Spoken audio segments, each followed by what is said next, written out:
Hey everybody, welcome into the Big Factor here on the Big Play Sports Network. Ryan, Tyler, Jack O'Rourke, Nick Padone is joining us remotely. Guys, I am so thrilled. Today is Tuesday, March 4th, 2025. Why am I thrilled? Because I can wear this jacket again, this windbreaker, because it is going to be about 60 degrees around 2 o'clock, and I can't remember the last time that it was 60 degrees. I get to play basketball. Excited, dude. First thing I'm doing when I get home, luckily I have a shorter day today, I'm playing basketball. I'm going to a court right by my house with my buddy. We're shooting around. This is the time of year where life feels like it's worth living again. I know I've said that before in this show, and you really do have to get to April, but it's days like these you don't take for granted. And like the drive in, you just truly feel different after like months and months of just isolation in the freezing cold. Your skin is so dry. You're itchy all the time. You have to fill your tires with pressure every week, it seems like. This time of year, it's amazing, the transition from brutal snow, coldness to finally sunshine. Yeah, and a little bit more Morgan Wallen starts popping up in the rotation in the car on the way into work. It is the best time of the year. Do not get me wrong. I have to go get some blood drawn today, get a little bit of blood work done, make sure everything's going right in the system, make sure I can keep doing the Big Factor, get that out of the way. Got a meeting or two, but I'm going to be outside today as well, probably play some catch with the fam. Ryan, it is so awesome, though, because you're like me where our guy Nick over here, he got to go down to AZ for a little bit. He was out in, I think it was San Diego a couple weeks ago, so you've gotten some mini breaks from this weather. Ryan and I have been stuck in the heat of it, so I'm really excited to feel 60 today. Yeah, Nick. In the words of Paul Dolan, enjoy it, because pull up the weather app, and we got a couple days of snow coming up. It looks like Thursday there's a chance of snow, Friday snow, and then warms up again at some point next week. So if you know one thing about Cleveland, you know you're good at for a couple of days of fake spring. I'm not getting duped. This is fake spring. I'm still booking my flight. I'm going to California next month again. I'm not getting duped by fake spring. Yeah, it definitely is fake spring. That's why, as I said earlier, it's really like April that I have to get to before I start getting really excited. But, I mean, you have St. Patrick's Day, March Madness, like the start of baseball. I think it's like, March 18th they do that series, that international series. By the way, is it Dodgers again? I feel like it always is. I can go look. But it's just an exciting time of the year. I mean, this is like you get news from all the sports. Obviously, we're in the midst of basketball. Like I said, baseball's right around the corner. NFL, which we're going to start with here in just a minute. You get news about franchise tags. The draft is obviously in April. And golf. Guys, like, I know we're going Friday to Big Play Dave's house to play some golf. I'm so thrilled for that, hopping on the simulator there. I've never actually been to his garage, Nick. Like, for those who don't know, like, that was the OG Big Play spot before we moved down to these nice studios at Burke. Like, this whole thing started in Dave's garage, and I've been here for 2 years, and I've never been there yet. But obviously, you go back to, Nick, your days of Padone My Take, like the green screen, and I go back and look at the videos of Big Play like years ago with Dave and his buddies just doing was it branded the Big Play Cleveland show back then before McNeil was there?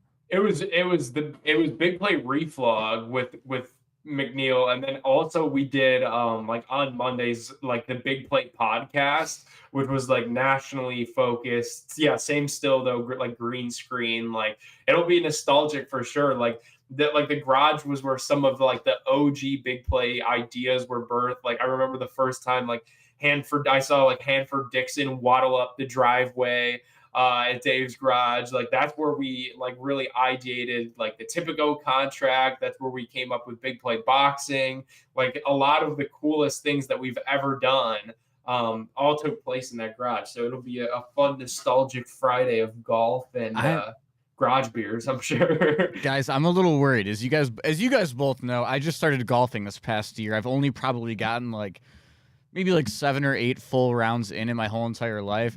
You're walking into a room, you're looking at a lot of great golfers, including the likes of yourselves in there. Should I be nervous at all? Like, is this an event where you think I need to be a certain level of golfer to attend? Yeah, I'm not gonna golf. Like, I'll go like participate, maybe hit a couple balls before it starts, but like I'm nowhere near good enough on like an actual course, let alone like the simulator. And like Dave and these guys, like Ralph Jensen, like they've played the simulator plenty of times.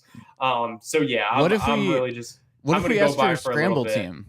Well, I think that's what we're doing. I think Dave said it's like a Big Play Ryder Cup, so it'll be teams like they do the U.S. versus like the other countries. I don't really want to be on a team, dude, because then you're committed. Like I've learned in my 26 years on this earth, like the less that you could commit to in a social gathering, the better. If I, feel like dipping out of there around 9:30, 10, make that trek all the way back here to Beechwood, like I'm going to do it.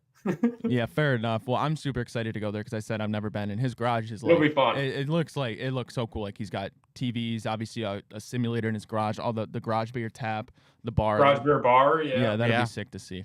All right, well, we flip it over now. We're starting to talk about football. The news came out yesterday. Tee Higgins, the Cincinnati Bengals franchise tag him again for the second consecutive year. If they can't get an extension, which they say they're working towards by July 15th, he'll be making $26.2 million guaranteed in this 2025 season.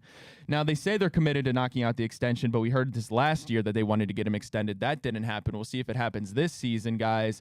Bengals can't let him walk. They obviously don't want him to hit free agency. That's why they're giving him the tag. And Jamar Chase is amazing. You say top 2 receiver in the league. I still think Justin Jefferson is the best. But at the end of the day, without Tee Higgins, I mean, the offense wouldn't have been as good. Like, they need Tee Higgins to remain on that team.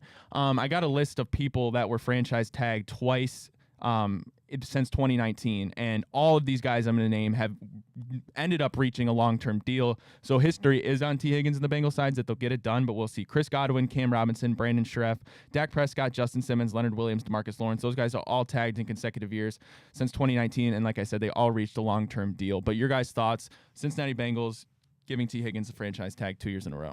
This is an interesting one, and you're right that all of those got done before, and it does seem like the betting odds are leaning towards the fact that Tee Higgins will remain a Bengal long term. But it's just so tough, Ryan, because you brought up that guy who's either the number 1 or number 2 wide receiver in the league. Regardless, it seems almost for sure that Duke Tobin and the Bengals intend to make Jamar Chase the highest paid non-quarterback in NFL history. And I know that they have the cap space where they can maybe maneuver this around, but like when you're also looking at helping your defense with Trey Hendrickson, I don't know, man. It's going to be a little bit tough to bring him back, right? If you're already going to be bringing in a receiver, or keeping a receiver, rather, who's going to be the highest paid player in football. It's not a quarterback. Yeah, it's an interesting battle they have to do because I'm not sure if they can extend both T and Trey Hendrickson. I don't know the cap space. I don't know the numbers. All I know is they're a poverty franchise. Like, at least we can spend money and keep players around. But, like, for a guy like Tee Higgins, there's been years now of talks of him being on other teams. Like, Cleveland is a name that comes up all the time. And Joe Burrow has obviously vocalized his want for the Bengals to extend both Trey Hendrickson and Tee Higgins. We'll see if it happens. But, like, you talk about an already terrible defense last season, you're losing probably your best player in Trey Hendrickson. I mean, you can score 40 points a game, but at the end of the day, if you're giving up 45, 50, you're missing the playoffs like we saw the Bengals do last year. Does my microphone sound better now that it's... It sounds... maybe I'm tripping. It sounds good. I just see the red light. Does that mean it's off or on? I think the red light... So I just Googled Yeti microphone. A blinking mute button on a blue Yeti microphone means the microphone is muted. So it's not blinking now. I've got it consistently red. So it's definitely on. I mean, you sound fine. I brought this thing in my backpack to Indy. So I think some of this like settings and all these dials on this rocket ship got like discombobulated in my backpack. But you sound perfectly fine. I just noticed it sounded different than the other times. Yeah, I was going to say, I didn't look at the group chat and I didn't notice anything. Like I would have never known that there was any issues going on if I was not made aware right now, made privy. Okay, sounds good. Well, back to the Tee Higgins thing. I think they have to get it done. I mean, I think like they, like they're going to try to do what the Colts did with Peyton Manning, and that's build an incredible offense and try to figure out the defense. Like they had to pay Joe Burrow. They did that. If they hadn't done that, you're looking at the Bengals becoming a team that could have left Ohio, as an expansion team somewhere else. So that was a move that just absolutely had to be done. But they have that boogie boo that follows them, and the fact that they're known to not pay players. They're known to not take care of guys. It seems like Tee Higgins is completely miffed by all of this. It seems like Jamar Chase, had some cryptic social media activity yesterday that he doesn't like the direction that his contract negotiation is going. And remember, this is really year 2 of the Chase negotiation because last year he was showing up late to practices. He was a part-time participant. So you paid Burrow because you had to keep the franchise in Cincinnati. But it's like the age-old saying rings true. Like you could buy the house, but if you can't afford any furniture to put in the house, then it doesn't matter. Like you paid Joe Burrow, awesome, good, you had to, but you're going to be sitting on lawn chairs and Andre Yosevich if you lose and continue to piss off both Tee Higgins and Jamar Chase. It's going to be a bad look. It just echoes the importance of having, a young quarterback on a cheap deal. Like, obviously, you have the Chiefs who work it out with Patrick Mahomes, but he's underpaid for how good he is. Jalen Hurts isn't one of the, top paid quarterbacks, so they have room to work there. And like that's why the Commanders are in such a good position. You have Jaden Daniels only going into year 2, and you already went to the conference finals. Like that's amazing. Now they have the opportunity to maybe trade for a guy like Myles Garrett and pay him. But other franchise tag news. So the deadline is 4 p.m. today. It was reported that Vikings aren't expected to place it on Sam Darnold. They actually want to work out a deal with him. I don't know what that'll be like. It's interesting because, okay, you keep Sam Darnold around. Is J.J. McCarthy fully healthy? He should be. I mean, he got injured in training camp last year. So it's going to be a full over a year of recovery for him. I don't know how severe his knee issue was. But then what, do you start J.J. McCarthy and have him as an expensive backup? And similar going along the lines of it's like Atlanta. Like, are you really going to pay Kirk Cousins that much money to just be a backup to Michael Penix? I don't know, but we'll see if that happens. But I was a little bit shocked that they didn't franchise tag Darnold. Like I said, they have a couple of hours till 4 p.m. today, but it doesn't look like they're expected to. I don't think they're going to. I think I genuinely don't believe they're even going to try to work out a deal with Darnold. I think Darnold's going somewhere else. I mean, like, if you're going to pay him, like, they're not going to be able to afford him like what a franchise quarterback would be. And that's what he's going to get. I mean, he's going to get a similar contract to Baker Mayfield, and Baker Mayfield got paid. So like Sam Darnold put up better numbers in every single statistical category except for that playoff game where he kind of crapped down his leg. So, I mean, he's going to get a paycheck. Like, the Vikings aren't going to do that to make him a backup. I'm operating under the belief that Sam Darnold's going somewhere else.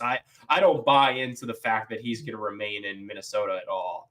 Yeah, that's just, you almost never really see it work out this where you bring in a Sam Darnold who, when you brought him in, it's almost like having your Jameis or your Jacoby Brissett, and they play at such a high level where now you have that rookie quarterback who you're excited about, who you haven't even seen yet. You have to move on from him for that reason, Nick. Would you say it's almost all J.J. McCarthy related?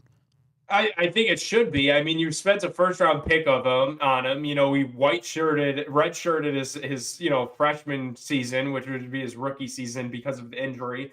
Darnold took you on a magic carpet ride, but it's like, how really going to do? Like, you drafted J.J. McCarthy to give him the keys to the franchise. And Sam Darnold's services were certainly useful, but like, I think they're kidding themselves if they extend Sam Darnold. At that point, you might as well trade J.J. McCarthy and try to get a first-round pick this year, because what are you going to do? Waste another year, if not 2 more years, and then try to – I feel like Jordan Love was an outlier, guys. Like, the fact that he was able to come in right away and be good – credit to him, credit to the Packers because it worked. But I feel like in the Vikings case, J.J. McCarthy might need a little bit of time. He might need this next coming up season as a bit of a tune-up. All right, so then you've got 2 years of his rookie contract in the books, and you got 2 more years to figure out if this is going to be your guy long-term.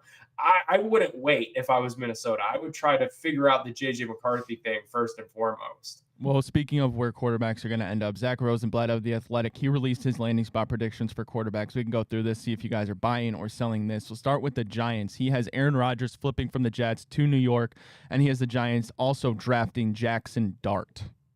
I can see that. I live in a world where that's conceivable. Because where else is Rodgers going to go? Now that the Rams brought back Matthew Stafford, that seemed to be the landing spot, especially because our guy here from Cleveland, Alex Van Pelt, went to the Rams. So, anywhere Alex Van Pelt goes, the rumors will percolate that Rodgers could go. I really think it's the New York Giants or the Pittsburgh Steelers for Aaron Rodgers, or retirement, being the third option, Jeopardy being the fourth option. So, yeah, ayahuasca being a likely 5th option that'll probably take place independent of all of these outcomes. So, I'm on board with Rodgers going to the Giants. Sure, I'd listen to that. And Jackson Dart, for that matter. I'd listen to that. That makes a ton of sense for me as well. I mean, I would even add in option 6, maybe, Nick, is I see him injecting a syringe with a vaccine before I see him ending up anywhere outside of New York next season. And even because Jackson Dart, too, I mean, you could get him probably round 2, right? So, like, you can use that top 10 pick, help him out. Maybe even T. Hunter falls down. You're looking at a new weapon for Aaron Rodgers. Jack beautifully said. I mean, because Jackson Dart's not a first round pick. He's a second round pick. Like, I know people want to be enamored with him. Maybe the Bo Nix thing happens and a team like the Steelers, later first round just bites the bullet and doesn't to get him on a 5-year contract instead of a 4-year contract that you would get in the second round. But I mean, he's just so raw. Like, he's not ready to start in the NFL right now, was the consensus out of Indy. And he's the youngest QB in this class. So he is a guy that you could genuinely draft in the second round if you're New York, sit for a year behind a first ballot Hall of Famer in Aaron Rodgers, and then give him the keys in year 2 and see what the hell happens. So I subscribe to Rodgers becoming a New York Giant. Rosenblatt has Sam Darnold going to the Colts to battle it out for the starting position with Anthony Richardson. I don't see that either. Jets, he has it as Justin Fields and Tyrod Taylor. Raiders, Russell Wilson, Quinn Ewers. Seahawks, Geno Smith going back. Steelers, Daniel Jones and Tyler Show. That's the quarterback out of Louisville, I believe. Titans, he has them drafting Cam Ward. Vikings, J.J. McCarthy and Carson Wentz will replace Sam Darnold there. But the ones I really want to talk about are the Browns and the Raiders. The Raiders, he has Russell Wilson reuniting with Pete Carroll and drafting Quinn Ewers. And then for the Browns, he has Kirk O'Chains coming to Cleveland to reunite with Kevin Stefanski, and they have them drafting Jalen Milroe to be the backup there. Wait, Kirk Cousins and Jalen Milroe? He has for the Browns. This concerns me because that's what a lot of people are saying, Nick. But Zach Rosenblatt did go 7 for 11 last year on his QB predictions of where they're going to land. And this would scare me because it's, again, like, you can tell with a lot of his picks, like, who'd you just mention with Vegas? Russell Wilson returning to Pete Carroll. Yeah. It makes sense. Like, you have Kirko goes back to Stefanski. Milroe has Tommy Rees. So I'm guessing he's subscribing to the going back to your old coach theory. But hey, man, if they decide to cut Kirk O'Chains, maybe that is a possibility. I do think and again, that's a massive if. Like, Kirk Cousins hasn't been cut yet. They're claiming that they're not going to. Okay, so if they cut Kirk Cousins, sure, I think he's going to probably find his way to Cleveland, independent of this rookie class, whether it's Shedeur, whether it's Jalen Milroe, whether it's Cam Ward. Like, I think Kirk Cousins to Cleveland is going to happen in the event that he's cut. But if it's Jalen Milroe, I imagine that's probably at pick number 33. What the hell are you doing with number 2 then? Are you taking Abdul Carter? Are you going Travis Hunter? Like, we live in a reality right now where all options are on the table. So, like, it could happen, but that's so dumb. If you're the Browns, that's doing more of the same. That's another Deshaun Kaiser type situation. Jack, no offense, I know it's your Notre Dame guy, but like, no, I was saying he wasn't ready, and I was 12. I knew he wasn't ready. Well, oh crap! What was I going to say about you? Had a great point about yeah, you were asking what they were thinking would happen. So I did read this article from Zach Rosenblatt, and he did have Abdul Carter going to the Browns and Myles Garrett getting traded before the season. I mean, okay, like if that's the case, then, and we've talked about it on this show and on other shows on Big Play before, like, just strip it all the way down. Like, Denzel Ward, thank you. David Njoku, thank you. Joel, go ahead and retire. And I get that that's probably the way that this guy's thinking, if they're going to go Milroe and Abdul Carter. I think that the Browns, though, believe that they're like a Jaden Daniels type situation where, okay, we could retool this. Like, this doesn't need to be, we're in the same exact spot at the combine and the draft next year. Like, I think they want to win 7, 8, 9 games next year and not be the worst team in the league again. All right, we got to take a break. When we get back, we're talking about a Shedeur Sanders report that came out from the Combine. Also, Guardians wraparound, Guardians projected opening day roster. We'll talk about that and more when we get back here on The Big Factor.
Hey everybody, welcome back to the Big Factor here on the Big Play Sports Network. Ryan, Tyler, Jack O'Rourke, Nick Padone. We're brought to you today and every day, of course, by our great friends at Fairway Ford, Ohio. Fairway Ford is the biggest Ford truck dealership in the state. They have the largest selection of Ford F-150s as well as Super Duty trucks, and I promise you they will not be beat on price by any other Ford dealers. Do not let a short drive to Canfield prevent you from saving thousands, yes, that's thousands on your new truck. Fairway Ford, the largest inventory of new Ford trucks, the lowest pricing, and the same hometown level of service. Visit fairwayfordohio.com. That's fairwayfordohio.com. Jack, you sent us a reel yesterday of Fairway Ford Mike Mondays.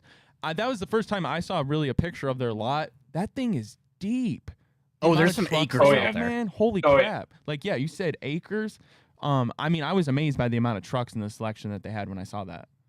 And yeah, so we did figure out that Mike Monday's moving a little bit around. We didn't do too much with the service car yesterday. We were just ripping it straight through that awesome selection out there on the lot. And the big announcement of the day, I'm going to have to go and make sure that I get all this information right, guys, is I believe we're expanding on our Monday segments over. Yeah, how about Caleb, by the way, subbing in over at Fairway Ford, introducing Mobile Mondays. He was back with the service van. So now, folks, we got 2 different segments going on Mondays from the kind folks over at Fairway Ford. How about a year ago today, George Niang came into the Big Play studio when I had like my busted up eye. Remember that, Ryan? Yeah. Where'd you get a busted up eye from? When Gab surprised us. Yeah, when Gab surprised us, when I was in Florida and I was trying to go to the bathroom in the dark, and I turned the corner and smacked the corner of my eye into the wall. Did you leak it all? Oh yeah, it was bad. Yeah, and then we had a photo shoot with Tipico actually. So I had a good like black eye and a nice big like cut right down the eyebrow. Everybody thought I got into a fight. I was like, nope. I literally just turned a corner too tightly in my hotel room in the dark. Like, not that cool of a story at all. And it was honestly like not even that late at night. It was like probably like 8 o'clock. Yeah, you need to come up with a better story than that. That's weak. Well, the story coming out of the NFL Combine yesterday, the most recent one about Shedeur Sanders, came from NFL insider Josina Anderson. She reported that one quarterback coach, quote, from a team drafting in the top 7 referred to Shedeur Sanders as, quote, brash and arrogant during his interviews with said organization in Indianapolis. But Anderson reports that the quarterback coach is not keeping his opinion to himself, making his assessment known to a number of people. Josina Anderson actually came out, though, and defended Shedeur, saying, quote, Sanders appeared to go out of his way to acknowledge multiple media members, regardless if they were recognizable or not. He seemed cordial, polite, witty, thoughtful, along with being confident. Alternately, these observations were distinctly different from how another quarterback prospect came off to some in the media last year in Indy. This is kind of like, it rings about Shedeur Sanders. Obviously, when you're the son of a Hall of Famer, one of the NFL greats, and Deion Sanders, you're born into the spotlight, right? But from our public eye, I mean, it seems like Shedeur's handled that really well. I mean, Nick, you were at the Combine. We played clips of him yesterday at the NFL Combine. Like, it's one thing to be cocky, but he just seemed confident. And I mean, from Josina's report, I mean, I don't know if you got to personally talk to him a little bit at all, but what were your thoughts on that in this report? Did we cut out, Nick? Yeah, for a second. I was asking, what were your thoughts on this report, and did you have a chance to talk to Shedeur personally, or were you able to see his interactions? Yeah, both. And I agree with what Josina said. Like, he was cordial with everybody. Like, even when he stepped down from the podium, like, he was talking to, smaller reporters like myself, and even some of the national people that flocked him. He had like a bunch of one-on-one hits, like right after his availability. So like the, NFL PR people quickly ushered him to like Bleacher Report, Sirius Radio, like, and then got him completely out of there. So he was, in between those, despite the PR person trying to pull him in each direction, like he was trying to talk with and be gracious towards whoever he possibly could. And obviously, like, he knows he's no dummy that like that was the media, so had he been standoffish to the media, maybe he gets crucified even harder. I would love to know what team in the top, what quarterback coach is this? We know it's probably not the Cleveland quarterback coach, Billy Musgrave, who has a good relationship with the Sanders family. I know like some people were kind of speculating, like, was it the Browns that he was standoffish to? Like, I don't think that's the case because of Billy Musgrave. So this is the kind of stuff that's going to come out for the next 2 months until the draft. Like I'm one of the people I think I'd be a proponent of, like, we got to scoot up the draft a little bit. I know you've got a lot going on in March with free agency and March Madness, but like the fact that we're going to have to talk about these little headlines every single day on the Big Factor leading up till the end of April 26th, like, it's going to be a nauseating couple months, and this sort of thing is going to continue to resurface. Whether you like it or not, whether it's true or not. Maybe this was a team like the Jets, that's top 7 team. I think they're right there at 7, just trying to get Shedeur to fall to them. I could see that being a reality as well. So tired is that Shedeur Sanders is this monster made up by the media. He wears chains and he's got a smile and he's got a little bit of swagger to him, so he's going to be bad for the locker room. He wears his hat sideways. He wears his hat sideways, as Colin Cowherd would say. The sideways hat was interesting. I will say, like Jackson Dart did backwards hat, and I made a mental note. I'm like, Cowherd isn't going to like that. When Shedeur approached the podium with the sideways hat, I was like, Colin Cowherd might break. Like this, he might crash out. Like this might put Colin Cowherd into retirement. The sideways hat was a bizarre move that I'm sure Cowherd hated. So that's where the media is coming from with this, Nick. You're exactly right. Colin Cowherd, everyone up there, that's what they're talking about. That's the tired opinion. The wired opinion is that when Shedeur Sanders walked into that room and met Bo Hardigree, the Tennessee Titans QB coach, the whole entire time he knew in his head, I don't want to go to these sons of bitches and play at Nissan Stadium. I want to be a Cleveland Brown. Shedeur Sanders, what if he purposely messed up that interview with Bo Hardigree because he wanted to be a Cleveland Brown the whole time? Yeah, I hope so, man. I want people who want to be here. Thinking. We've seen what happens when you pay people absurd amount of money that don't want to be here. Nick, to your point, I do feel like it probably was the Jets. Like you say, top 7. It does seem like a Jets thing. Top 7. Top 7 is just a weird. It's an interesting range, right? It's like you sneak into the top, but you're really the latest. And I wonder if she said top 7 because she said she didn't want to give the team, but she disagreed with the report, so maybe she kind of wanted to give a little hints of who it was. I mean, regardless, it doesn't matter. Everybody has their own opinions. So you're saying like she would have said top 5 if it was like the Browns. Okay, I see. Or what if you're it was saying. like 8, she would have said top 10. Okay, Yeah. It definitely is the maybe Jets. Josina's dropping some nuggets there. All right, we got to flip to baseball. I've got my eyes on Josh Rosen, by the way. We got to take another break. When we get back, we're flipping from football to baseball. Guardians opening day projections is out from Zach Meisel. He gives us his roster projections, some a little bit surprising ones, but some also not very surprising moves that he predicts to happen when the Guardians take the field for the first time in the 2025 season. We'll talk about that more, and we'll talk about that and more when we get back here on the Big Factor.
Hey, everybody. Welcome back to the Big Factor here on the Big Play Sports Network. Ryan Tyler, Jack Warwick, Nick Padone. I've been informed by the higher up. It's Zach Meisel, not Zach Meisel, excuse my pronunciation, who writes for The Athletic, but he released his opening day roster projection 2.0 for our Cleveland Guardians. We'll start here. He says Gabriel Arias, Tyler Freeman, Daniel Schneemann all win the utility battles. Juan Brito and Aniel Martinez start in Columbus. I don't really see any surprises there. Maybe would have been Brito, but I feel like that would be a move that is made later in the season. Yeah, guys, I was pushing real hard for Angel Martinez in the spot. Love you, Angie. He's not doing me a ton of favors in this battle right now. No. This is what you're going to have to do. Like, you would have needed Juan Brito to hit at least 250, 270 in spring training to really have him make that push to start the year in Cleveland. But if you're not going to get these two kids solid at bats, it makes sense to give them the everyday roles in Columbus, I would say. Guards have kind of looked like not good in spring training.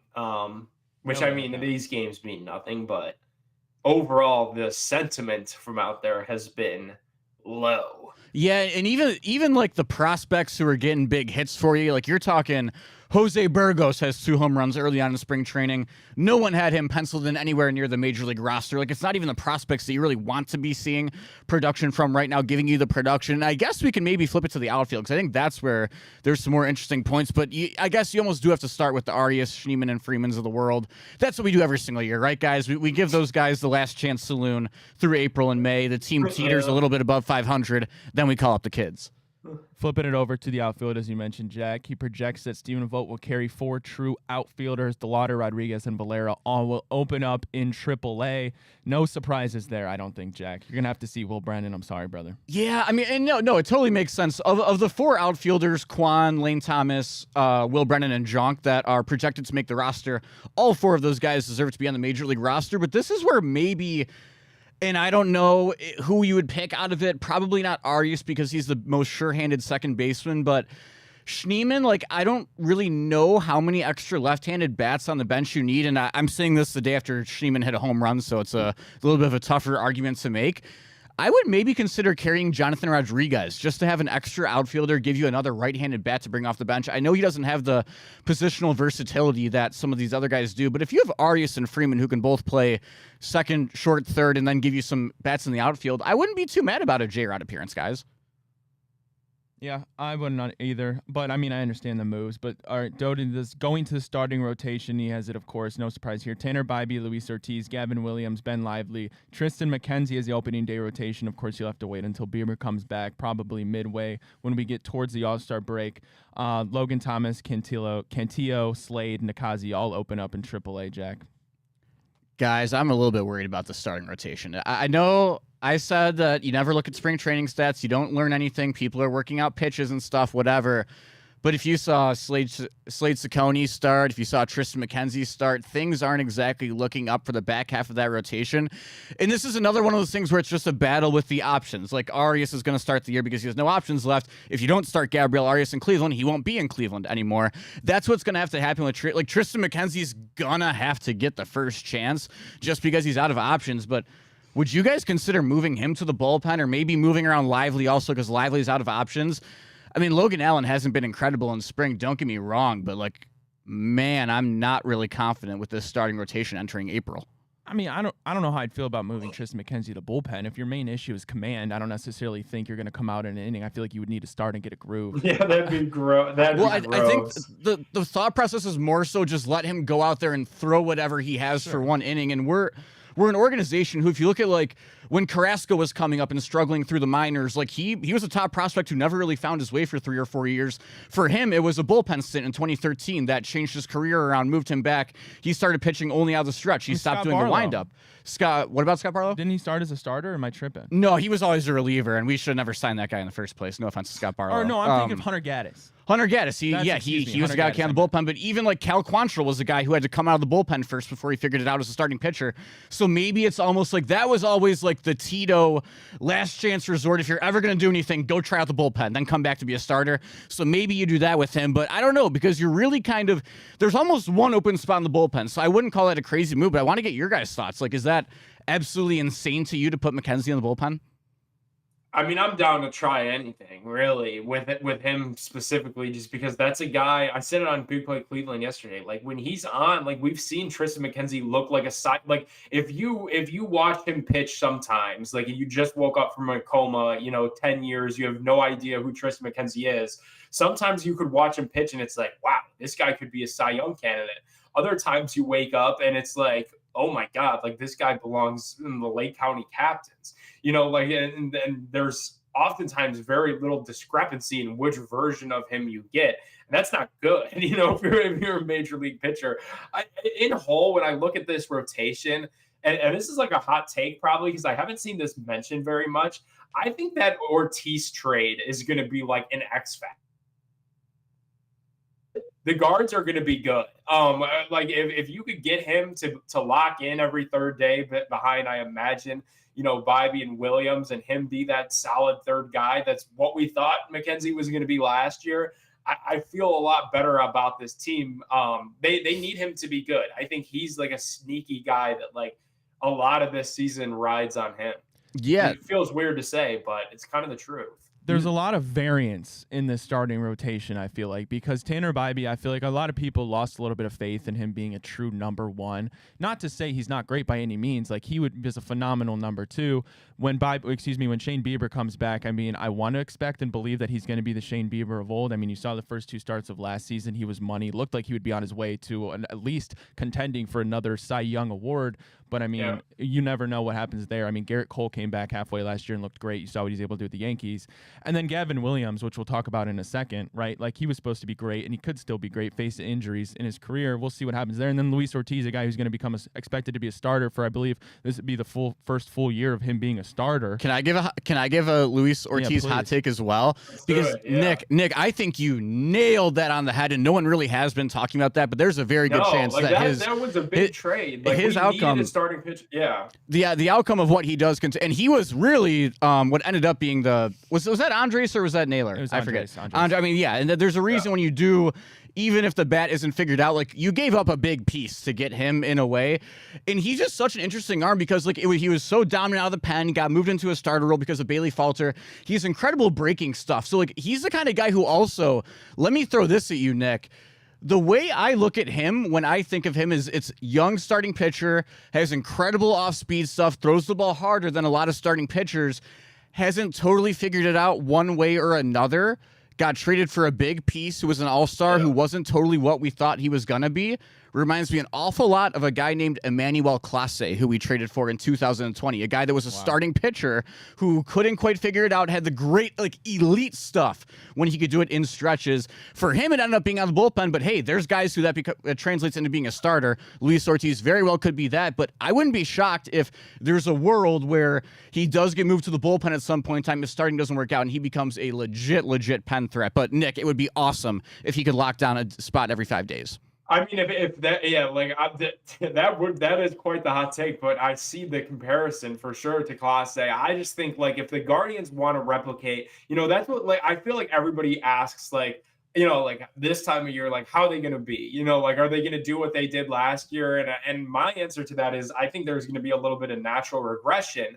But in a world where they can replicate what they did last year, like, he's a big piece of it. Like, for every third time around the rotation, like, to have somebody trustworthy. I look back, like, I continue to look back to just 4 or 5 short years ago where you had Kluber, Clevenger, Bauer all in the same rotation. Like, it was like, all of those guys were aces. That you don't need that per se, but you need somebody that you could trust out there at least, the first 3 days out of the week.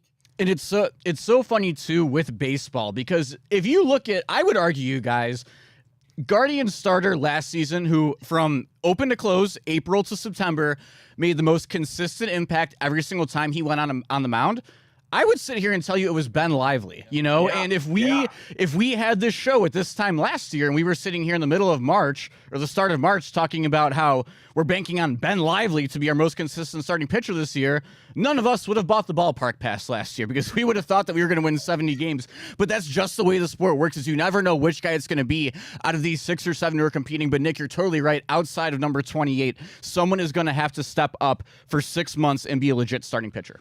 I do think it's interesting the topic of regression, Nick, as you mentioned, because I've heard it before, and it's safe to assume, year to year there's a lot of variance. But, like, when you look at this team as a whole, like, they remained a lot of the same, but at the same time, there's so many moving parts, right? Like, I understand you get rid of Andres Gimenez, you get rid of Josh Naylor, but, like, if Carlos Santana can come in here, I'll put a bottom dollar on his OBS is going to be higher than Josh Naylor's ever was. And you're talking about one of the greatest highs. Like, he hits 20 home runs. I don't think we're going to see, like, we're not going to feel the impact of that very much. Like, when we get into these later months, like, are we really going to be missing Josh Naylor's bat? It's possible, the first time, but, and also like Lane Thomas, right? Like, postseason superstar, but when he got here, guys, he was bad. Like, no other way around it. He was bad.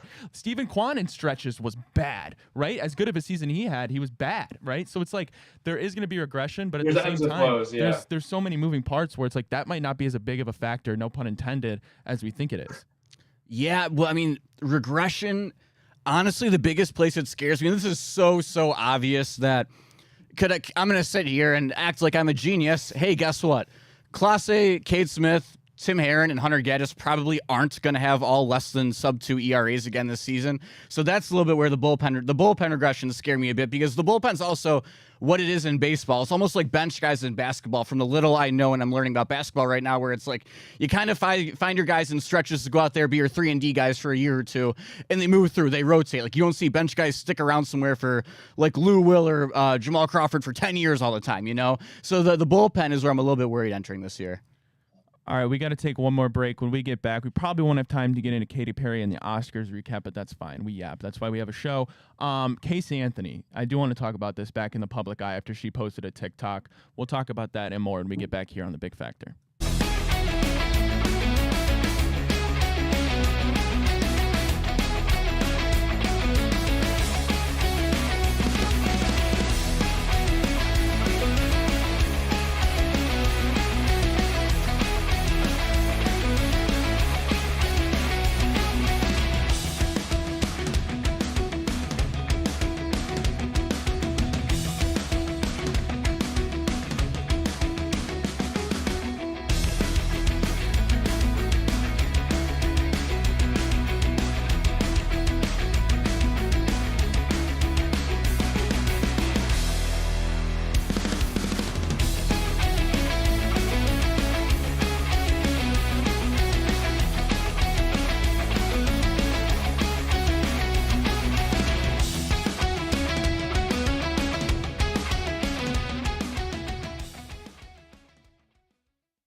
Hey everybody, welcome back into the Big Factor here on the Big Play Sports Network. Ryan, Tyler, Jack O'Rourke, Nick Padone wrapping this thing up, talking about Casey Anthony. And if you don't remember, she became a household name back in 2008 after her case went viral. Casey Anthony, she was infamously tried and acquitted of first-degree murder of her 2-year-old daughter, Kaylee, in Orlando, Florida. Casey was just 22 years old at the time. Well, she obviously, as I said, got acquitted of all those crimes. She got out free.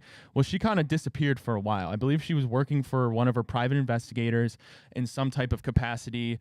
She did an interview in 2020 that kind of went viral, but now she's back after posting a TikTok basically advocating for the importance of privacy, as some people in her life, I guess, have had some issues with that. But the quote is, "I am a legal advocate. I am a researcher. I've been in the legal field since 2011, and in this capacity, I feel that it's necessary, if I'm going to continue to operate appropriately as a legal advocate, that I start to advocate for myself and also advocate for my daughter," she said in the video, pushing people to her Substack, which charges $10 a month to subscribe to. That's another interesting element of this. Nick, before we dive into this, like I was talking to Jack a little bit pre-show, 2008, I would have been 7 years old. Like, I remember the headlines. I researched the case and everything, but like obviously I have no memories of the trial when it was like going on. Even in like 2012, I believe it was like 3-4 years later when she got acquitted. You're a little bit older than us. What do you remember about this case? Yeah, I remember this. This was like one of the first big like news stories of, you know, my life that I remember and remember kind of following all the way through. And just how bizarre it was. And it was covered a lot here because she's from Ohio. I mean, she's from Warren, Ohio. So like, I didn't know that. Oh yeah. So there's a bit of a local angle as well, is that Casey Anthony is actually from Ohio. And I just remember it was kind of one of those situations where it was, you know, kind of like, I hate to say it, like the court of public opinion was that she was, you know, guilty beyond reasonable doubt, you know, that she killed her daughter. So I remember there was shock when she was ultimately acquitted, and you know that, you know, was going to be able to walk and live a free life. And like, I saw a couple like old social media posts, like even all the way back from like 2011. Like Blake Griffin had a funny tweet in 2011 where he's like, "I hit a squirrel 3 days ago and I haven't stopped thinking about it." Like, Casey Anthony is like an absolute monster. Like. And who knows? And that's the reason why the United States of America has, you know, the court systems the way that we do. And like, we've seen it have issues and flaws before, though. But yeah, I totally remember all of this. And I remember 2020 when she came out and kind of had her interview. I think it was like 60 minutes. And then this, you know, being the latest time she's resurfaced. She's good at it. You know, every 5 years or so we get to relive Casey Anthony for whatever reason. It's also pretty cool. I don't know if this was in the article, but in the Substack too. So it's $10 for Casey Anthony's legal advice Substack. For an additional $10, you can get my powerlifting lessons and Zion Williamson's keto diet. So there's a lot of different things you can do within the Substack if you're really looking to improve your life. This is such a joke. Like, this is just really, really, really sad, guys. I'm under the working assumption that likely Casey Anthony or her mother or someone very close to the family. So, before you go into that, so the story is, this is just for me researching. So her daughter, Kaylee, who has said was 2 years old at the time, her remains were found buried near her grandparents, Casey Anthony parents' house. Yes. And obviously people thought it was Casey Anthony, but it probably was, I don't know. But Casey Anthony was saying something along the lines of accusing her father, actually Kaylee's grandfather, of doing this to cover up any evidence of sexual abuse that he was doing to his granddaughter, which is just absolutely disgusting. So I just kind of wanted to give you that. Because and also, like, there's the whole weird thing of the missing persons report wasn't filed for like a month, I'm pretty sure. By her grandmother. Which is really weird. And the parent, I mean, this, like, anytime you enter like the Kaylee Anthony or like John Benet Ramsey, like, you could go down rabbit holes for hours about this or theories. And obviously it's not our time or place to talk about a dead person and what may or may not have happened to them. So I'm not going to get into that. I'm not a huge speculative true crime person personally, but it's just a joke because she did do it, or someone did it, and that poor girl deserves justice in some way, shape, or form. And to parade on her body basically 15 years later is an absolute joke by the mother. That's the thing. So that's the big piece is like, what, you know, I mean, yeah, we're 15 years removed. Like, who's bothering us? Like, what privacy could you need? And you're putting this all on your Substack where you're monetizing it. Like, that's the part of it that just comes across as kind of like, look at me, you know, I'm going to resurface my name back in the mainstream to collect a couple bucks. And if that's the situation, then, I mean, if that's how she's collecting her money, then so be it. But if you were genuinely working for a law office, you know, a legitimate law office, and you were concerned about your privacy, I'm pretty sure you could ask any lawyer, if you were concerned about your privacy, posting on TikTok where you're most likely to go viral. And like, that's probably like the dumbest thing that you could possibly do. And it just goes back to, I think you said 2012 was when this case actually wrapped up. Like, there's the iconic photos of immediately after the trial. Like, you would think mother lost her child very recently, even a young mother too. It's probably a very traumatizing event if you didn't kill them. So like that, like when you wouldn't think there would be photos of lawyers and Casey Anthony celebrating drunkenly in a bar after getting acquitted of a murder trial. Like, you would think as a mother, you'd be crying thinking about justice being served or finding whoever did it. Like, it's always been a gross display from Casey Anthony regarding this case. And this this just reaffirms that even further.